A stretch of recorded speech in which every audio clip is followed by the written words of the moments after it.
Palma di Montechiaro e i suoi tesori. Grande eco ha avuto la trasmissione di Alberto Angela, che nei giorni scorsi ha dedicato una puntata alla città del Gattopardo, la sua storia principesca, i suoi angoli, i beni monumentali.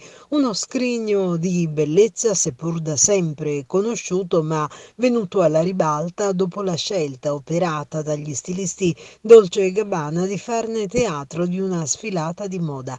È grande la soddisfazione dell'amministrazione comunale. Sentiamo la Presidente del Consiglio, Letizia Pace. Perché l'evento di Dolce & Gabbana è stato veramente grandioso, devo dire. Abbiamo vissuto una fiaba, però la fiaba non deve rimanere tale.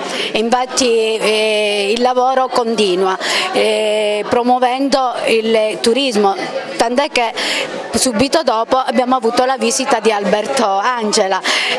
Ieri appunto la trasmissione ha fatto vedere quindi i nostri tesori, i nostri gioielli, la chiesa madre che è un raro gioiello del barocco, o il castello, o tutta la nostra costa.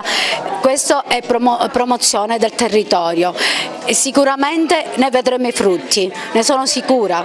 Certo si semina, ma per vedere i frutti occorrerà un po' di tempo, però noi abbiamo seminato bene e sono orgogliosa e fiera di questo. Palma di Montechiaro, in un'amministrazione che sta lavorando seppur con tanti cambiamenti in corso. Ecco, qual è l'attuale situazione?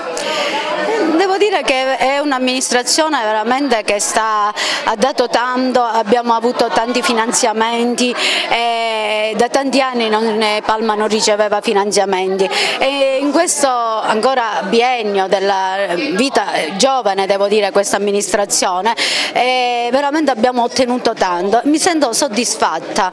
Nell'ultimo consiglio comunale di 4 giorni fa, per esempio, si è approvato il consuntivo, un bilancio che è in positivo.